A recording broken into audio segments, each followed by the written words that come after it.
Hello everyone, आज हम इस वीडियो में पढ़ने वाले हैं क्लास 11 की जो आपकी बायोलॉजी बुक है, बुक है chapter number 10 cell cycle and cell division. Previous videos तक हमने यहाँ इस चैप्टर को यहाँ तक हमने कंप्लीट कर लिया था। टीलोफेज तक हमने पढ़ा था प्रीवियस वीडियो में जो है प्रोफेज। उससे प्रीवियस वीडियो में सबसे पहले हमने प्रोफेज जो है कंप्लीट किया, फिर उसके बाद नेक्स्ट वीडियो हमने मेटाफेज, एनाफेज और टीलोफेज हमने कंप्लीट कर लिया था। ये सब हमने कंप्लीट कर लिया था। अगर आपको इनमें से कोई वीडियोस देखनी है तो आप मेरे चैनल में जाके देख सकते हैं, आपको ऊपर ही मिल जाएंगी। तो चलिए आज स्टार्ट करते हैं। एक बार देखते हैं हमें पिछली वीडियो में क्या पढ़ा था। हमने पढ़ा था सबसे पहले हमने प्रोफेज, एक बार सारे इवेंट्स को जो है जल्दी समराइज करते हैं। प्रोफेज में हमने पढ़ा था क्रोमोसोम मटेरियल कंडेंस होकर क्या बनाएगा, क्रोमोसोम्स बनाएगा। और उसके बाद क्या करेगा, उसमें जो क्रोमोसोम्स है वो कहाँ पे अपोजिट पोल पे जो है जाने लगेंगे और उससे क्या निकलने लगेंगे, एस्टर्स निकलने लगेंगे। और फिर उसके बाद मेटाफेज में, इसमें अर्ली प्रोफेज है, लेट प्रोफेज में है। और इसमें क्या होगा, अर्ली प्रोफेज में थोड़ी कम डिसइंटीग्रेट होगी न्यूक्लियर मेम्ब्रेन, और इसमें ज़्यादा इसमें थोड़ी और ज़्यादा जो है डिसइंटीग्रेट हो जाएगी आपकी लेट प्रोफेज में न्यूक्लियर मेम्ब्रेन। लेकिन बिल्कुल कंप्लीट डिसइंटीग्रेशन आपका जो है मेटाफेज में होगा। तो किसका, न्यूक्लियर मेम्ब्रेन का। और आपके जो प्रोफेज में सारे गोल्जी कॉम्प्लेक्स, एरिनोप्लाज्म रेटिकुलम और न्यूक्लियर सारे जो है डिसअपियर हो जाएंगे, गायब हो जाएंगे। और उसके बाद क्या होगा इसमें, फिर मेटाफेज में क्या होगा, सेंटर पे सारे जो है आ जाएंगे आपके क्रोमोसोम्स, सेंटर पे अलाइन हो जाएंगे, जिसे हम क्या कहेंगे, एक प्लेट बना लेंगे, जिसे हम कहेंगे मेटाफेजिक प्लेट कहेंगे, हमने ये पढ़ा था। और उससे जो है स्पिंडल फाइबर जो है उस पर अटैच हो जाएंगे। एनाफेज में वो सारे जो स्पिंडल फाइबर जो अटैच हुए हैं इससे वो जो है अलग हो जाएंगे, क्रोमोसोम्स आपस में जो है अलग हो जाएंगे, ये पढ़ा था हमने, अलग हो जाएंगे इसमें। और उसके बाद इसमें हमने क्या पढ़ा, स्प्लिट हो जाएंगे, क्रोमेटिड अलग हो जाएंगे, फिर स्प्लिट हो गए। और क्या होगा, अपोजिट पोल पे जो क्रोमेटिड जाने लगेंगे। टीलोफेज में क्या होगा, इसमें फरो बनने लग जाएगा, क्लीवेज फरो मैंने आपको बताया था। और इसमें बनने लग जाएगा वापस से, जो इस ये जो है अपोजिट होता है प्रोफेज के, जो प्रोफेज में हुआ था उसके अपोजिट है। क्रोमोसोम जो है दोबारा से कंडेंस होके जो है डीकंडेंस होकर क्या बना, डीकंडेंस हो जाएगा, क्या बना लेगा, ये बना लेगा वापस से, क्रोमेटिड बना लेगा, न्यूक्लियोलस गोल्जी कॉम्प्लेक्स यार दोबारा से बन जाएंगे। सो अब आपको क्लियर होगा ये सब। ये हमने जो है अच्छी तरह से हमने पढ़ लिए थे। अगर आपको डिटेल में पढ़ना है तो आप मेरे चैनल में जाके वीडियोस देख सकते हैं। हमने जो कैरियोकाइनेसिस हमने कंप्लीट कर लिया है। माइटोसिस में जो पहला इंटरफेस पढ़ा, इंटरफेस के बाद में उसके बाद हमने इंटरफेस के बाद पढ़ा एम फेज। एम फेज में हमने दो फेजेस होते हैं, एक होते हैं, एक कौन सा होता है, किससे स्टार्ट होता है, कैरियोकाइनेसिस और एक साइटोकाइनेसिस। कैरियोकाइनेसिस न्यूक्लियर डिवीजन, जो कि हमने उसमें कितने आते हैं, सब 4 फेजेस आते हैं, प्रोफेज, मेटाफेज, एनाफेज, टीलोफेज, ये हमने पढ़ लिए। अब उसमें सेकंड वाला क्या आता है, साइटोकाइनेसिस, मतलब division of the cytoplasm, division of cytoplasm. अब ये जो साइटोप्लाज्म के डिवीजन है, हमें जो है इसके बाद क्या होगा, सेल बिल्कुल अलग हो जाएगा, दोनों सेल अलग हो जाएंगे। अब किस तरह से अलग होंगे, प्लांट में अलग तरह से होता है ये वाला मैकेनिज्म, और एनिमल्स में अलग तरह से होता है। तो एक बार देखते हैं किस तरह से दोनों में क्या कैसे जो है होता है। अगर मान लीजिए प्लांट में होगा, ये अगर मान लीजिए प्लांट में होगा तो क्या होगा, प्लांट में होगा तो उसको कहेंगे सेंट्रीफ्यूगल, सेंट्रीफ्यूगल, CENTRIFUGAL, सेंट्रीफ्यूगल कहेंगे। इस वाले जो है क्या कहेंगे, इसको हम साइटोकाइनेसिस। अगर प्लांट्स में होगा उसे हम क्या कहेंगे, सेंट्रीफ्यूगल। सेंट्रीफ्यूगल क्यों क्यों कह रहे हैं, क्योंकि अंदर से जो है बाहर, अंदर से जो है बाहर की तरफ जो है इसमें जो है अंदर से लेके बाहर की तरफ, अंदर से लेके बाहर की तरफ क्या होगा, इसमें जो है कैल्शियम जो है टैक्टेट का जो डिपोजिशन होगा, जिसकी वजह से जो है वॉल जो आपकी टूट जाएगी अंदर से बाहर की तरफ। और उसमें क्या होगा, एनिमल्स में हम कहेंगे से सेंट्रीपिटल कहेंगे, सेंट्री तो है ही, पिटल कह देंगे, सेंट्रीपिटल कह देंगे। आपने सेंट्रीफ्यूगल, सेंट्रीपिटल फोर्स भी पढ़े होंगे फिजिक्स में, तो वो तो अलग, वैसे अलग चीज़ होगी। तो सेंट्रीफ्यूगल अंदर से बाहर, और सेंट्रीपिटल क्या होगा, बाहर से अंदर की तरफ। बाहर से अंदर की तरफ कैसे, देखिए इस तरह से अंदर हमने पढ़ा था, फरो बनने लग जाएंगे। देखिए इन्हें हम क्या कहेंगे, इन्हें हम क्या कहेंगे, क्लीवेज फरो कहेंगे। इस तरह से जो आपके फरो, इस तरह से जो सेल है आपका, तो वो कैसे बन जाएगा, ऐसे जो है अंदर की तरफ धंसने लग जाएगा, ऐसे इस तरह से अंदर की तरफ धंस जाएगा थोड़ा सा। ये इन्हें हम क्या कहेंगे, फरो कहेंगे, क्लीवेज फरो कहेंगे। तो इसलिए जो है इसे सेंट्रीपिटल का है, बाहर से अंदर की तरफ। और प्लांट्स में क्या होगा, बाहर जो है अंदर से जो है बाहर की तरफ जो ये जो है टूट जाएगी, फिर सेल मेम्ब्रेन जो है 2 सेल बन जाएंगे। वो सारे स्टेप तो सेम ही होंगे प्लांट्स में भी। जो इंटरफेज जो हमने पढ़ा, उसके बाद एम फेज में जो है 4 फेजेस पढ़े, prophase, metaphase, anaphase, telophase. Cytokinesis थोड़ा अलग है प्लांट में और एनिमल है। पहले हम एनिमल के अब जो है अच्छी तरह से डिस्कस करते हैं। मैंने आपको 2 टर्म्स बता दी, सेंट्रीपिटल एनिमल में, प्लांट्स में centrifugal. Mitosis accomplishes not only the segregation of duplicated chromosomes into daughter nuclei। इसमें माइटोसिस में सिर्फ यही नहीं होता कि हमने जो क्रोमोसोम्स को अलग करके जो है डॉटर न्यूक्लियाई को जो हमने अलग कर दिया, हमने क्रोमोसोम्स को अलग कर दिया। इसमें सिर्फ यही नहीं होता, कैरियोकाइनेसिस नहीं होता, न्यूक्लियर डिवीजन नहीं होता सिर्फ, but the cell itself is divided into 2 daughter cells. ये सेल जो है खुद जो है 2 डॉटर सेल्स में जो है डिवाइड होता है। कैसे, by the separation of cytoplasm. जो आपका साइटोप्लाज्म है इसका, ये भी जो है अलग से अलग हो जाएगा। ये भी साइटोप्लाज्म तो हमें बांटना पड़ेगा, इक्वल जो है डिवाइड करना पड़ेगा। तो ये जो आगे 2 सेल जो है जो फरो बन के इस तरह से अंदर की तरफ ये जो है डिवाइड कर जाएंगे cell. At the end of which cell division has completed. इसके एंड में क्या हो जाएगा, अगर साइटोकाइनेसिस हमें दिख रहा है तो मतलब जो है उसकी कंप्लीटेड जो है बिल्कुल हो गई, आपकी सेल डिवीजन होने वाली है बिल्कुल। उस साइटोकाइनेसिस होने के बाद सेल डिवीजन कंप्लीट हो जाएगी। अब इसमें मेंशन है एनसीईआरटी में ये वाला एनिमल सेल्स में, पहले हम एनिमल सेल्स का देखते हैं, फिर आगे हम प्लांट सेल्स का देखेंगे। यहाँ तक है आपका एनिमल सेल्स का। In animal cells this is achieved by the appearance of the furrow.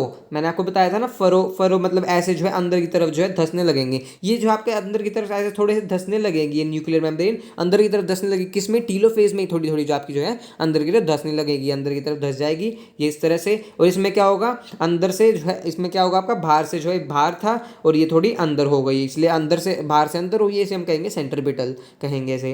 तो इस तरह से अंदर हो जो है होती जाएगी इस तरह से। फिर उसके बाद क्या होगा, और ज़्यादा जो है अंदर की तरफ हो जाएगी। और क्या होगा इसमें, देखिए थोड़ी सी और ज़्यादा हो गई। नेक्स्ट में क्या हो जाएगा, बिल्कुल जो है दोनों अलग हो जाएंगे। ये इसमें जो है होगा, इसमें क्या होगा, this is achieve by the appearance of furrow बनेगा एकदम प्लाज्मा मेम्ब्रेन में जो है फरो बनेगा इस तरह से, जो है प्लाज्मा मेम्ब्रेन में जो है फरो बनेगा। फरो ग्रेजुअली डिपेंड्स मतलब अंदर की तरफ जो है से धंसता जाएगा आराम आराम से, जल्दी मतलब जो है आराम आराम से जो है धंस जाएगा, बिल्कुल अंदर की तरफ धंसता जाएगा।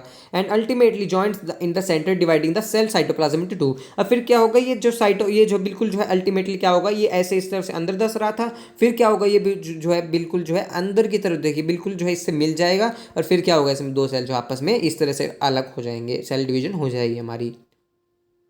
प्लांट सेल्स, अब प्लांट सेल्स की बात करें तो प्लांट सेल्स में however are enclosed by relatively inextensible cell wall. हमने पढ़ा था कि सेल जो प्लांट सेल में क्या होता है, सेल वॉल होती है, वो उसके अंदर सेल मेम्ब्रेन होती है। हाँ, इसलिए जो इनमें ये इससे बंद होती है, इसलिए therefore they undergo cytokinesis by different mechanism. ऐसा क्यों होता है, क्योंकि प्लांट सेल में जो है सेल वॉल जो है पाई जाती है, इसलिए जो है इनमें जो है अलग मैकेनिज्म होता है। तो इंपॉर्टेंट है, नीट में एज इट इज क्वेश्चन आ सकता है कि प्लांट सेल में अलग क्यों होती है और एनिमल सेल में अलग।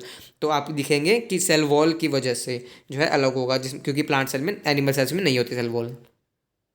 अगर प्लांट सेल्स की बात करें तो मैंने आपको क्या बताया कि इसमें होगा सेंट्रीफ्यूगल होगा। प्लांट सेल में क्या होगा, इन प्लांट सेल्स की बात करें, wall formation starts in the centre of the cell. Wall formation में सेंटर में जो है स्टार्ट होगी, कैसे होगी, मान लीजिए जो आपका सेल है, मान लीजिए इसमें यहाँ पे ये सेंटर है, यहाँ पे क्या होगा, आपका कैल्शियम फॉस्फेट का जो है डिपोजिशन हो जाए, सॉरी फॉस्फेट नहीं, कैल्शियम पैक्टेट होता है आपका, उसका जो डिपोजिशन होने लग जाएगा। और इसमें क्या होगा, ये सेल हो गया, इसमें यहाँ पे सेंटर में हुआ, फिर दोनों तरफ ऐसे ऐसे जो है बढ़ता जाएगा। और इस तरह से बढ़ता बढ़ता जो है ये इतनी ज़्यादा डिपोजिशन हो जाएगी इसकी, इतनी ज़्यादा ये थिक होता जाएगा, डिपोजिशन होती जाएगी इसकी, कि क्या कर देगा ये दोनों को जो है इस तरह से दोनों सेल को जो है अलग कर देगा इसकी वजह से। कि मेरा आपको पॉइंट याद रखना है कि इसमें क्या होगा, कैल्शियम पैक्टेट की डिपोजिशन होगी, जिसकी जो है डिपोजिशन होती जाएगी। तो इसकी जो है जो आपकी प्लाज्मा मेम्ब्रेन है, यहाँ से बीच से होगी इसकी, यहाँ से बीच से ऐसे जो है दोनों तरफ जो है जाता जाएगा, तो ये बिल्कुल यहाँ पे पहुँच जाएगा, बिल्कुल कॉर्नर पे पहुँच जाएगा। तो इसकी डिपोजिशन होती रहेगी, फिर भी कंटिन्यू रहेगी। एक समय ऐसा आएगा कि ये दोनों जो है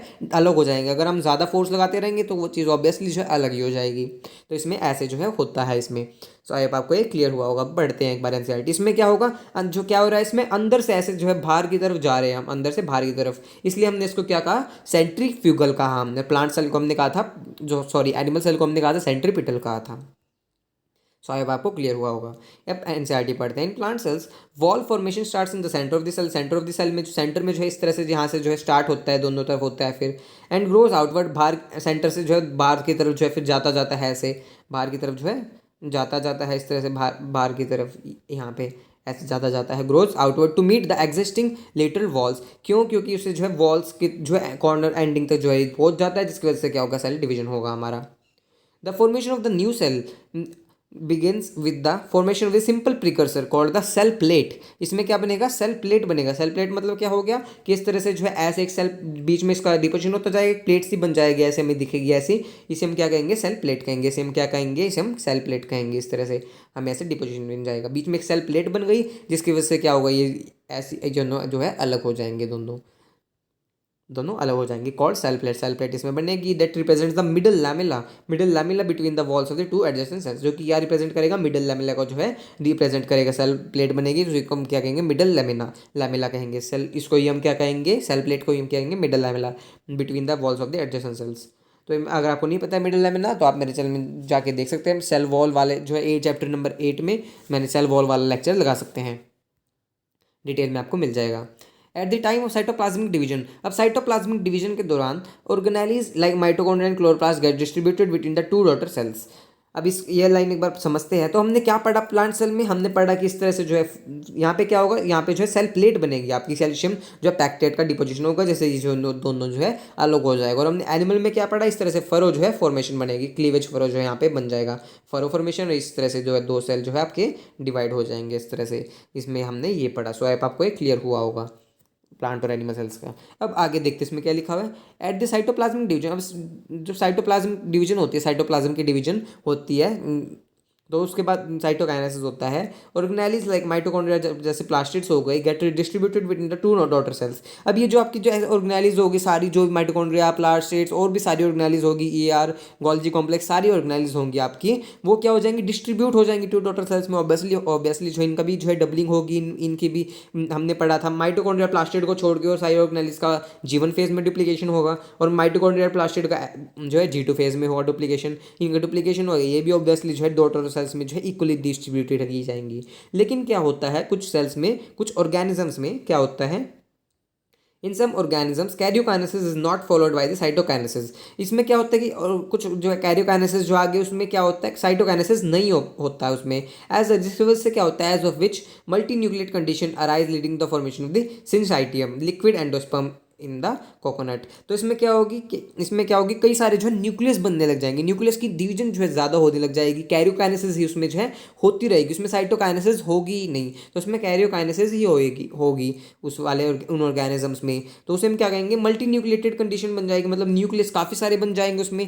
जैसे कि जिसे हम जिस कंडीशन को हम क्या कहेंगे, let in the formation of the, जिसकी वजह से क्या बन जाएगा, सिंसाइटियम बन जाएगा। फॉर्मेशन ऑफ द सिंसाइटियम जो है उसमें बन जाएगी, काफ़ी सारे जो है न्यूक्लियस जो उसमें होंगे, मल्टी न्यूक्लिएटेड जो कंडीशन हो जाएगी, जिसकी वजह से हम क्या कहेंगे, उसे सिंसाइटियम कंडीशन कहेंगे। हमने चैप्टर नंबर 2 में डाइकैरियन फेज जो है पढ़ा था हमने, जो न्यूक्लियस अचानक बाद में फ्यूज तो होगा न्यूक्लियस, बट एकदम से नहीं होगा, वो तो वैसे अलग कंडीशन हो जाएगी, बट फिर भी उससे थोड़ा सा रिलेट कर सकते हैं, बट अलग होगी थोड़ी बहुत। तो ये इस कुछ ऑर्गेनिज्म में होगा, सिंसाइटियम कंडीशन में दिखेगी, मल्टी न्यूक्लिएट होगा। जैसे लिक्विड एंडोस्पर्म इन कोकोनट, कोकोनट में क्या होता है, कई जो आपका कोकोनट हो गया मान लीजिए, इसमें जो लिक्विड वाटर होता है, जो पानी होता है, लिक्विड पार्ट होता है, उसमें जो काफ़ी सारे जो है न्यूक्लियस होते हैं, एंडोस्पर्म जो होता है आपका, उसमें काफ़ी सारे जो है न्यूक्लियस होते हैं, जिसका ये एग्जाम्पल हो गया। इंपॉर्टेंट है, इसको याद रखिएगा।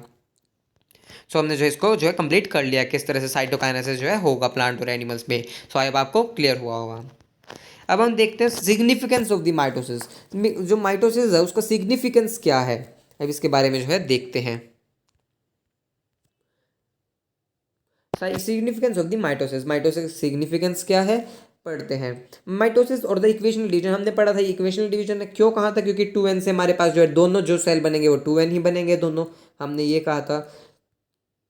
Equational division is usually restricted to the diploid cells only. इसमें ये किस में होती है, सिर्फ डिप्लॉयड सेल्स में होती है। माइटोसिस किस में होती है, सिर्फ जो है डिप्लॉयड सेल्स में होती है। लेकिन हमने एक एक्सेप्शन भी देखा था, एनसीईआरटी में मेंशन था, जो पेज नंबर आपने इससे प्रीवियस 164 पेज पे है आपका। तो उसमें हमने देखा था कि आपका मेल हनी बीज एग्जाम्पल हो गया, उसमें क्या होता है, हैप्लॉइड सेल्स भी जो है डिवाइड करते हैं माइटोसिस से। तो इसका एक्सेप्शन तो याद रखिएगा, बट नॉर्मली हम बात करें तो वो किस में होता है, डिप्लॉयड सेल्स में होती है मेनली, जो आपकी माइटोसिस जो है डिप्लॉयड सेल्स में होती है नॉर्मली, कुछ एक्सेप्शन को छोड़ गए। However, in some lower plants and in some social insects, haploid cells also divide by mitosis. Insect वाला एग्जाम्पल क्या हो गया, मेल हनी बीज, MHB लिख देता हूँ। मेल हनी बीज हमने जो है इसको पढ़ा था, मेल हनी बीज को हमने जो है पढ़ा था, सॉरी ये हो गया। तो हमने मेल हनी बीज को जो है पढ़ा था इसमें, तो आपको याद भी होगा आई होप। तो उसमें क्या होगा, कुछ ऑर्गेनिजम्स हो गए या फिर इंसेक्ट्स हो गए, उनमें क्या होगा, माइटोसिस से भी जो है वो डिवाइड करते हैं। कौन, हैप्लॉइड सेल्स, N वाले भी कर सकते हैं।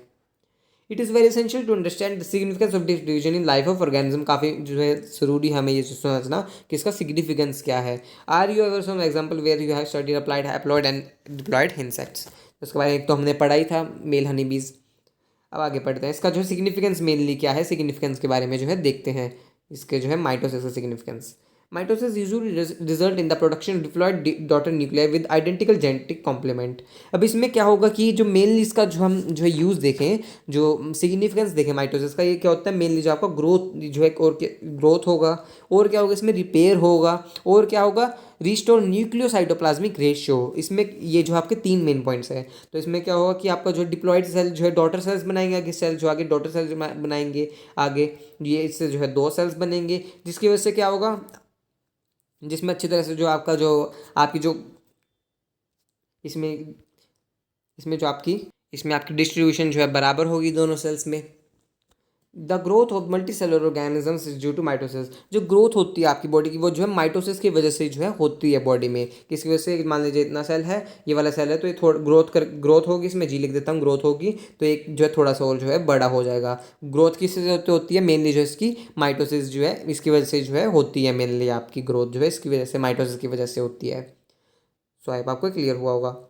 Cell growth result in the distributing the ratio between the nucleus and the cytoplasm. अब इसमें क्या होगा कि इसमें सेल ग्रोथ हो गई, ये सेल है, इसमें ग्रोथ हुई, इसमें ग्रोथ होने के बाद क्या बनेंगे, उसके बाद जो 2 सेल बनेंगी, जिसमें क्या होगा आपकी रेशियो जो है न्यूक्लियस और साइटोप्लाज्म की रेशियो इन दोनों सेल्स में जो इक्वल होगी। तो आपको मैंने अभी अभी बताया इक्वल होगी, लिख देता हूँ, इक्वल जो है होगी, इनमें ग्रोथ होगी, फिर उसके बाद ये ग्रोथ होगी, इसमें सेल डिवाइड होगा, और इनमें जो है दोनों की जो है न्यूक्लियस साइटोप्लाज्म की रेशियो इक्वल होगी। इसलिए it is therefore become essential for the cell to divide to restore the nucleocytoplasmic ratio. एक इसका जो है सिग्निफिकेंस क्या हो गया, तो सेल ग्रोथ होने की वजह से क्या होगा, न्यूक्लियोसाइटोप्लाज्म की जो है इक्वल रेशियो जो है होगी, तो इसलिए हम जो है रिस्टोर कर पाएंगे न्यूक्लियोसाइटोप्लाज्मिक रेशियो को हम। इसका मतलब क्या होगा, न्यूक्लियोसाइटोप्लाज्मिक रेशियो का मतलब ये ग्रोथ हो गई सेल में, ये कोई सेल है उसमें जो सेल है इसमें जो है ग्रोथ हो गई, ग्रोथ होने के बाद जो है वो डिवाइड कर जाएगा, ऐसे 2 सेल्स में जो है डिवाइड कर जाएगा। इनकी जो है न्यूक्लियोसाइटोप्लाज्म मतलब न्यूक्लियो मतलब न्यूक्लियस साइटोप्लाज्मिक मतलब साइटोप्लाज्म, इनकी रेशियो जो है इनमें इक्वल पाई जाएगी। ये तो मैंने आपको बताया, इसलिए जो इनमें इक्वल रेशियो जो है पाई जाएगी ग्रोथ होने के बाद। A very significant contribution of mitosis cell repair. Cell जो है रिपेयर जो है मेन जो है इसका कंट्रीब्यूशन है। The cells of the upper layer of the epidermis, upper layer है जो आपकी एपिडर्मिस की, ये जो आपकी अपर लेयर हो गई एपिडर्मिस के जो सेल्स हो गए उनकी जो है अपर लेयर हो गई epidermis. Cells of lining of the gut, जैसे cells of the lining of the gut की जो आपकी जो लाइनिंग है, and blood cells are being constantly replace. ये जो ब्लड सेल्स हैं ये हैं, ये आपकी लाइनिंग ऑफ द गट है, ये अपर लेयर है जो एपिडर्मिस, जो आपकी स्किन है, जिसे हम जो है नॉर्मली जो है इसे हम क्या कहेंगे, स्किन कहेंगे। एक तरह से जो स्किन है वो जो है एनवायरनमेंट की कॉन्टैक्ट में है नॉर्मल स्किन आपकी, तो उसमें क्या होगा, तो आपके जो है सेल जो है डिवाइड होते रहेंगे बार बार, तो ये जो इसका सिग्निफिकेंस है वो रिप्लेस होते रहेंगे, उसमें डैमेज होता रहेगा, तो वो रिप्लेस होते रहेंगे, नए सेल्स जो है इसकी वजह से जो है आते रहेंगे, इसलिए हमने सेल रिपेयर इसको कहा है। कोई सेल रप्चर हो गया, खराब टूट नहीं गया मतलब रप्चर हो गया, कोई डैमेज हो गया उसमें, तो हमें जो है रिपेयर कर पाएंगे, या फिर दूसरा सेल हमारे पास उस पर बन के जो है आ जाएगा माइटोसिस की वजह से, तो इसका सिग्निफिकेंस है। Mitotic division in mesosomatic tissues, the apical and lateral cambium result in continuous growth of the plants throughout the life। ये हमने चैप्टर नंबर 6 में पढ़ा था, जब हमने एनाटॉमी ऑफ फ्लावरिंग प्लांट्स में पढ़ा था कि जो आपकी माइटोटिक डिवीजन मेसोमेटिक टिश्यूज में होती है, जो कि एपिकल और लेटरल कैम्बियम स्पेशली, वो उसमें क्या होती है, ग्रोथ होती है प्लांट्स की पूरी लाइफ में जो है पूरी लाइफ जो है ग्रोथ चलती रहती है प्लांट्स में। ऐसा क्यों क्यों क्यों हो पाता है, माइटोसिस की वजह से जो है इसमें पूरी लाइफ जो है ग्रोथ हो सकती है। सो आई आपको ये क्लियर हुआ होगा। तो आज हम इस वीडियो में जो है इतना ही पढ़ेंगे, आज हम इस वीडियो में, नेक्स्ट वीडियो में आगे हम जो है आगे कवर करेंगे, हम जो है आगे मियोसिस पढ़ेंगे, इसे हम रिडक्शनल डिवीजन क्यों कहते हैं ये पढ़ेंगे, और हम आगे मियोसिस और मियोसिस 1 मियोसिस 2 जो है इसके जो आगे इवेंट देखेंगे, इसमें क्या होते हैं प्रोफेज, बस इसमें 1 2 लग जाएगा, इस तरह से हम इसके बारे में देखेंगे सेम। इसमें जो प्रोफेज 1 मियोसिस 1 का प्रोफेज 1 है, बस वो थोड़ा सा इसके 5 स्टेप्स हैं, आगे बड़े हैं, लिप्टोटिन जाइगोटिन टैकेटिन डिप्लोटिन डाइकाइनेसिस, ये थोड़े से बड़े हैं, और सारे जो आपके छोटे छोटे ही हैं और थोड़े सिमिलर से ही हैं माइटोसिस के, बट ये वाला थोड़ा अलग सा है प्रोफेज 1, तो आपको क्लियर हो जाएगा। सो आई होप आपको क्लियर हुआ होगा सब कुछ। नेक्स्ट वीडियो में आगे मियोसिस स्टार्ट करेंगे। सो अगर आपको वीडियो अच्छी लगी हो, वीडियो को लाइक कीजिएगा, मेरे चैनल को सब्सक्राइब कीजिएगा, और मुझे कमेंट करके बताइएगा आपको वीडियो कैसी लगी। और आज हमने इस वीडियो में जो है क्या क्या पढ़ा, साइटोकाइनेसिस पढ़ा, किस तरह से जो प्लांट और एनिमल सेल्स जो है डिवाइड करेंगे, और हमने सिग्निफिकेंस पढ़ा माइटोसिस का।